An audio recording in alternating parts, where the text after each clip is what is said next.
Exits and entrances. An Inspector Calls is a well-made play. As such, exits and entrances are important dramatic devices within it.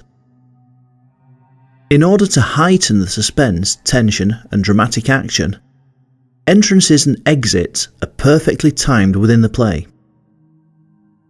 It is important to note that not all of the characters are on stage all of the time, and, as a result, much of the information in the investigation is revealed when certain characters are off stage.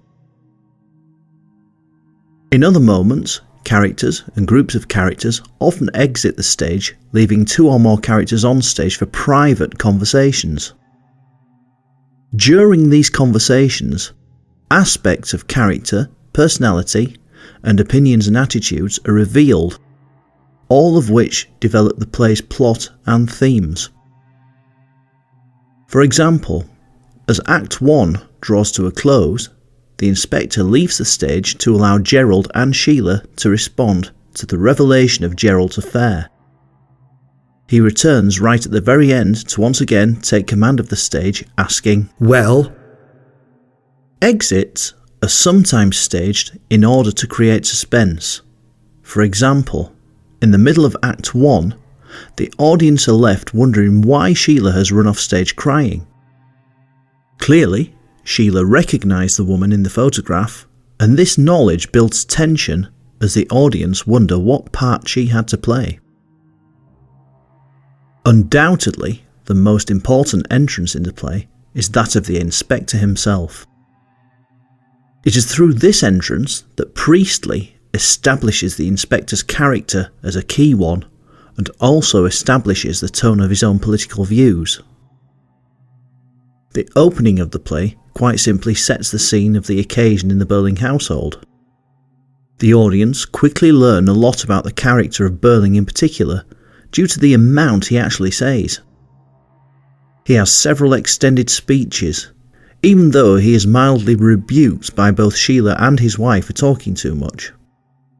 However, it is during one of these speeches that he clarifies his political views to both the characters on stage and the audience, and sets himself up as the direct opposite of everything that Priestley stands for.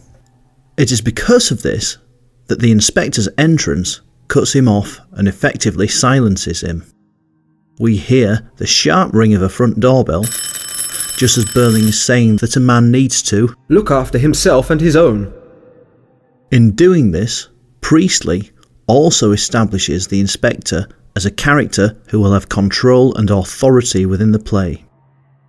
Indeed, the Inspector largely assumes responsibility for who enters and exits the dining room at key moments in the play. Characters often enter as they are about to be interrogated, following the Inspector's rule of one person and one line of inquiry at a time. This gives the audience a chance to digest the information about each character's flaws and their part in the death of Eva Smith. There are many examples of this, but perhaps one of the most dramatic moments in the play comes from Eric's return at the end of Act 2. He enters just as the Inspector has tricked Mrs. Burling into condemning the father of Eva Smith's unborn child. The audience and the characters on stage realise that Eric is the father, and we are keen to see his reaction. We should also not forget the Inspector's final exit, following on from his speech about the family's collective responsibility. As it becomes clear that the Inspector is not what he seems, his absence from stage suggests a greater power and insight than might be humanly possible, and the audience are left to wonder and think.